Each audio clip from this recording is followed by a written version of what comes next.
So, let's check out what this character is about. I've been playing this probably for 70 hours, 60 to 70 hours spent on this character. It's a rogue Bladedancer. I'll go over the gear and tree and skills and stuff. Yes. And then maybe include some gameplay footage. Yeah.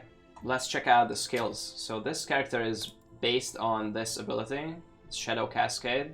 This is this slicing ability, and then most of my abilities are to support this or other utility. So I built around shadows, which is a mechanic for this class, which creates clones of your character and then makes those clones repeat your attacks when you do. So these are not minions or pets, they don't follow you, they don't have a health bar, and they disappear after a certain time.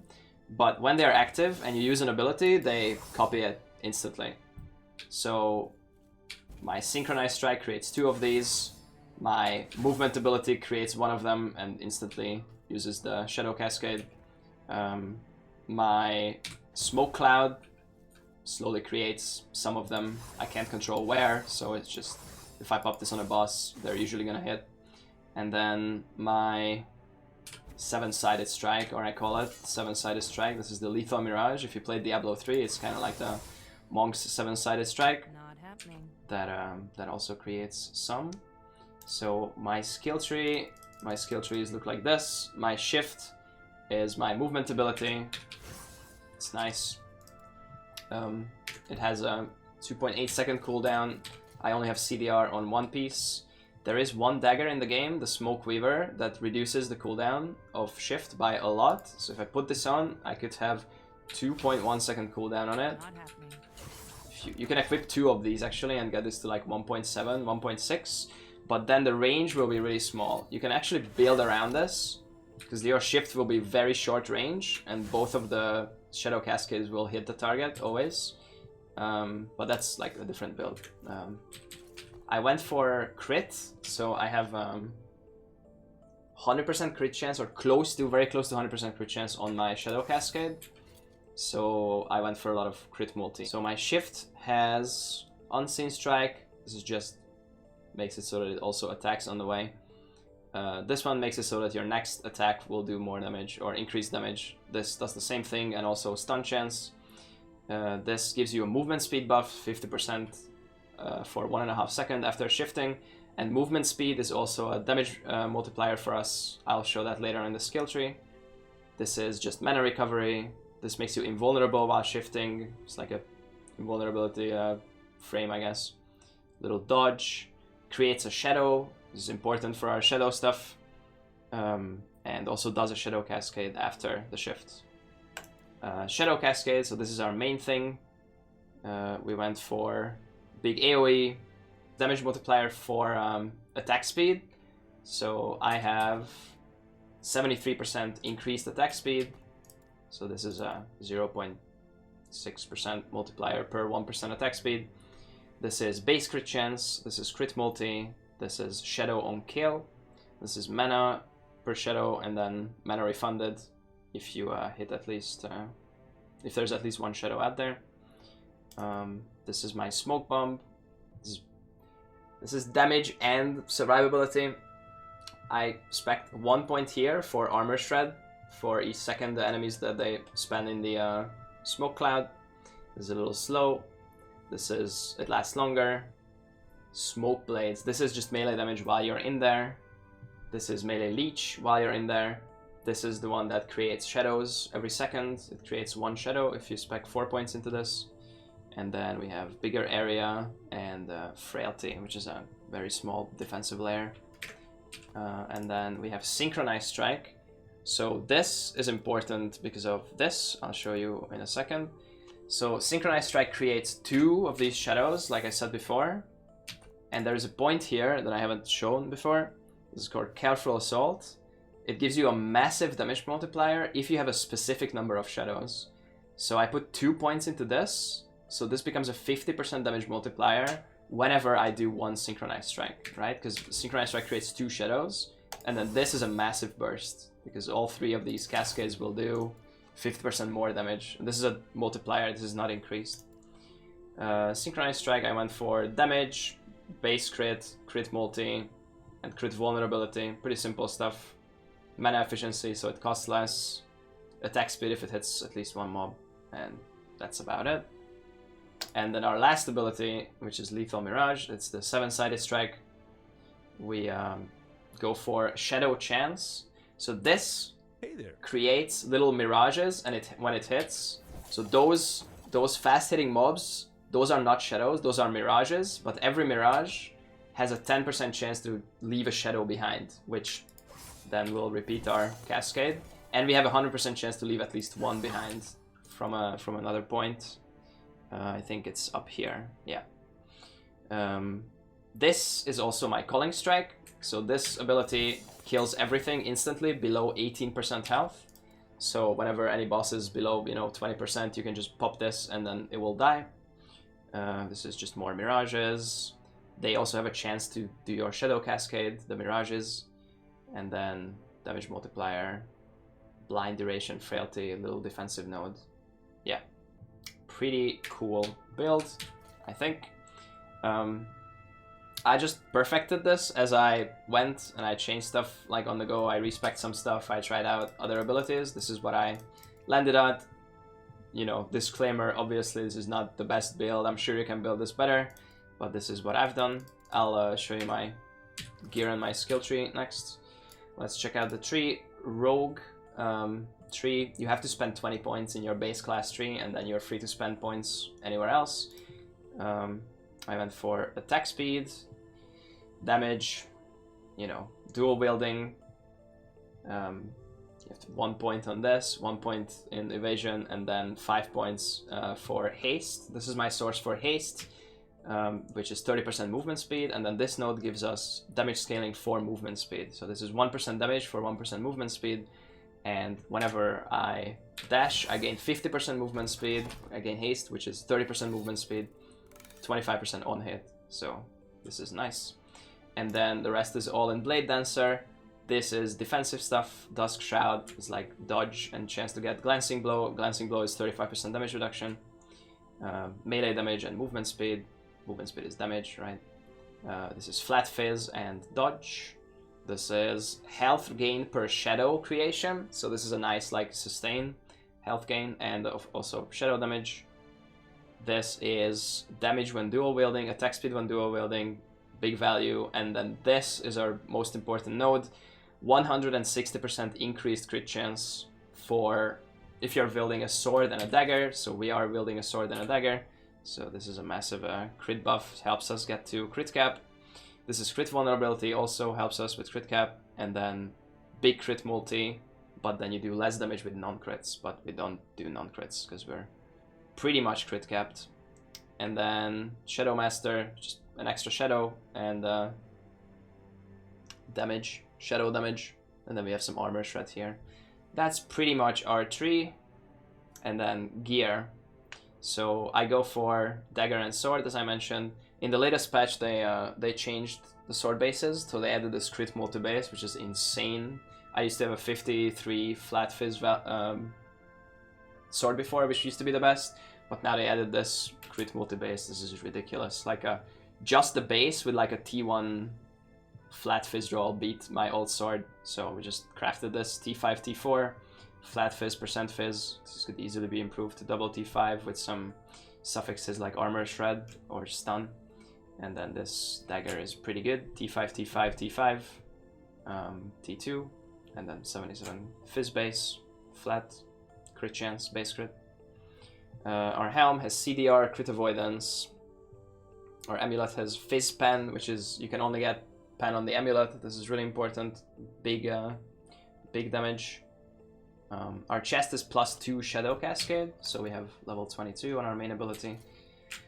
This was pretty hard to craft, but yeah, we hit the T5 without bricking. I think this chest cracked after trying to improve the flat health.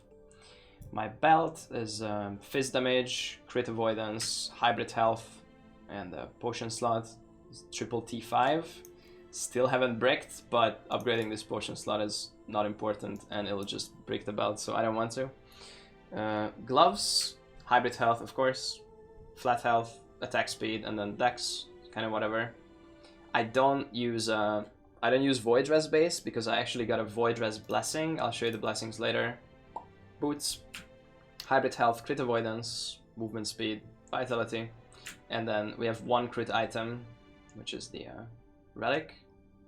99 crit chance, T5 fizz, T4 leech, and that's just 2 Aura's rings with dex and fizz damage. And then a little crit avoidance on this one to cap. I am capped on crit avoidance. If you cap this stat, you cannot be critical hit in this game. You can actually get 100%. You can go over 100%, it doesn't matter. If you have this stat at 100%, you cannot be a critical hit. I kept my resistances. My fire is way overcapped because of these boots, but these boots are a little better because they have more armor, so I just picked these anyway. I'm overcapped on void, so I could recraft my helm and not have the void res there and get some armor or some other defensive layer. I'm not capped for poison, but there's not that much poison damage still in the game. The new boss has some poison abilities, but those are also pretty easy to get out of. I still haven't seen like a poison one shot from like 100 to 0, so until I see that, I'm not gonna cap poison res, but I have some, so it's not like completely 0. So we're crit avoidance capped, we're res capped for all the relevant resists, and then I have 2k health almost with a little endurance. So we have frailty on this item. We have some glancing blow stuff on our tree, so we're not super squishy, but we're not very tanky either. Idols. These idols are really good, and if you got even more auras on gear, or you don't need auras on idols anymore, then you should probably use more of these. These are insane. Crit multi, fizz damage, like double roll, 3 stat. If these roll high, which this one that I have rolled high, this alone gives me 36.8, 34 point, yeah. This alone gives me like 8% damage, and you could get like 1, 2, 3, 4 of these if you don't need to like rest cap with idols. I could probably remove these 3 poison resist ones and Tetris some other one here. This one too, yeah, we could definitely do that. We could put another one of these here and then something. So yeah, I didn't super min-max idols, and they just changed these with the patch, this idol inventory, so I just filled out with some poison resist ones. And yeah, this can definitely be improved, but yeah, these idols are really good. Okay, blessings. So the stat relevant ones, yeah. We have Void Res here, so if you get this and you get an Aura Resist one, then you don't need any Void Res on any of your gear or tree. So that's nice. We have Gold Find here. We have Mana, which is kind of whatever. We have Auras. This is insane. This is an empowered one, and it's max rolled. So this rolls from 13 to 20, and I got the 20 roll. I farmed for this. This makes res capping way easier. Like, this gives you like a free idle slot, or you have to roll like 1 lower tier on some pieces, which is really nice. And then we have Endurance here. There's much better ones than this if you're not building for Endurance. So I was rerolling the one that changes this. And then we have Flat Armor here, which is pretty good, but it's rolled pretty low. I could get a lot higher. So these are my blessings. Do you need res cap every... Okay, so in this game you don't need to res cap everything. It's much more forgiving than not res capping in PoE. So you can get away with 60, 70, whatever, like even lower. and there's a lot of, not a lot of, most of the things in this game are avoidable, so they're very clearly telegraphed and you can just get out of the way and, you know, just don't get hit forehead. But of course, the more defensive layers you build, the safer you'll be. There is a death penalty even in softcore. You lose stability on your monolith when you die, and you have to rerun the one that you just failed, and you don't get the guaranteed reward that you would get if you didn't fail the first time. So in this one, if I ran this, it says glyphs on the bottom right, right? If I die in there, I don't get the glyphs, and I have to rerun it. Armor in this game is really nice. It doesn't just protect you against physical. It also works at 70% effectiveness against non-physical hits. Not damage over time. So if you get shot by a fireball, this armor, which is 20% physical damage reduction, is also a 14% non-physical damage reduction. So first you'll resist, and then the armor will also protect you. This just got buffed in the latest patch. It used to be 50% effectiveness, and now it's 70. So anything else? Can you reroll mods using a divine like item and currency? Yes, there is both a divine and a blessed orb in this game. Divine is called Refinement or Rune of Refinement, and the blessed orb is Rune of Shaping. Both of these add instability to the item, so they're not like free, but you can in fact reroll the ranges of stats. Tier system of FX is opposite of PoE. Yes, tier 1 is the worst, and tier 5 is the highest you can craft. Tier 6 or 7 can drop. How do you get those blessings? You complete a monolith. So you go in, you start progressing, you build stability, and when you build enough stability to run the 3 quest echoes, once you run the 3rd quest echo, you complete the monolith and you get a blessing. Those blessings are permanent buffs, and they will stay with your character forever through all content after, including arena and yeah, everywhere. So with this character, I've done all the monoliths up until, so 55, 60, 65, 70, 75, 80, 85, 90. There's 3 90s. Once you do all of these, you unlock the ability to empower them, and all of them get scaled up to 100. They have more loot, more HP, they do more damage, and all the modifiers are gonna be higher, and the loot is gonna be better, and your blessings are gonna roll higher. After that, I have done 1, 2, 3, 4, 5, 6, 7 of them in empowered version on this character. Some of them multiple times because I wanted to reroll like better numbers on the blessings. So I've done, I think, the Age of Winter 3 times, the Mana one 2 times, this one 2 times. So yeah, I've done a lot on this character and I've enjoyed it a lot. And eventually, maybe I'll take it to level 100, because I want to have a level 100 character at some point. I don't know if it's going to be this one though, but I took it to 95. And yeah, I just wanted to play some other builds too. I don't want to just min-max one character forever. And they made crafting a bit harder in terms of just going from scratch to T5s. So it's going to be hard to improve my gear without having like a million shards or gambling a lot. So I think my gear is really good.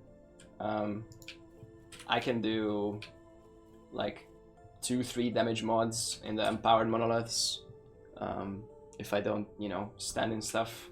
I've killed the new boss, Shade of Orobyss, 3 times on empowered monoliths. In terms of arena, I haven't really pushed this character.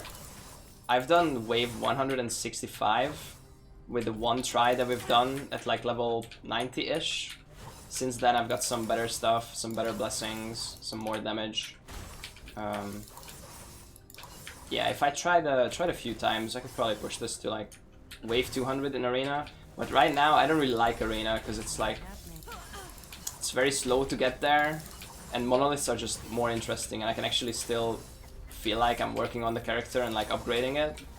So I haven't really done arena after that. What can you buy with gold that's dropping? Any item base. So there's gambling in this game. Item gambling.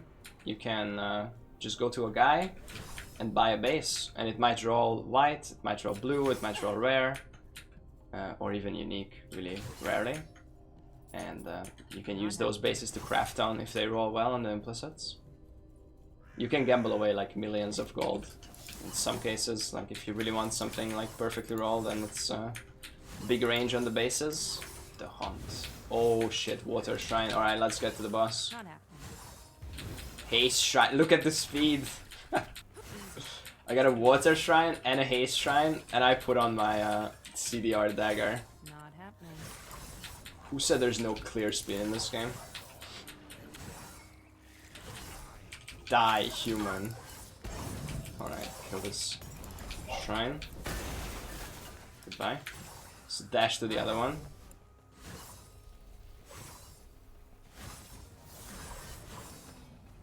Another shrine. Another haste shrine. Oh my god. I wish they stacked.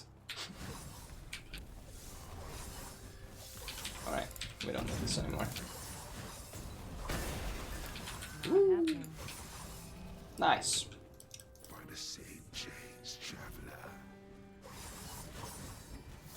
Okay. What is that? How do I survive that? I almost died to that.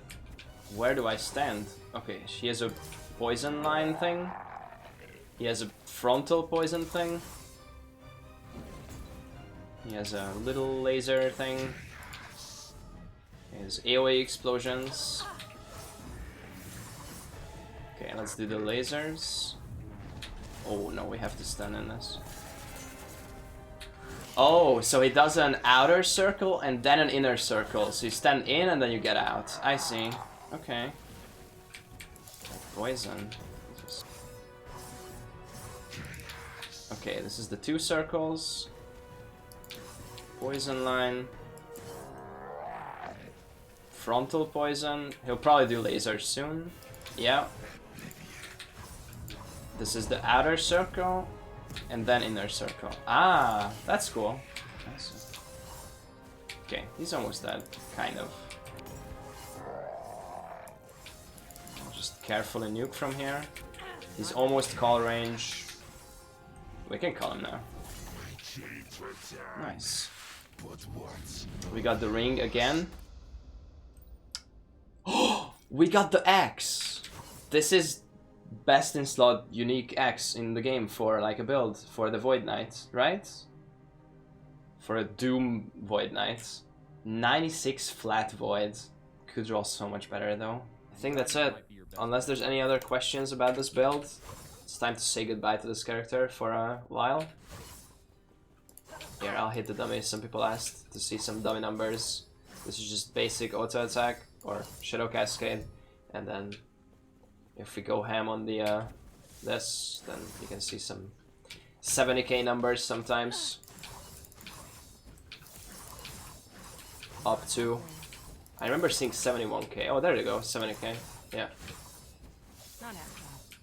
It's rare. It needs to high. Oh, 77k. There we go. Yeah, you can definitely high roll. 71. Yeah. Okay. Well, GG's. My first melee character. Let's move on to some caster stuff. The airplane flies across the sky where it goes.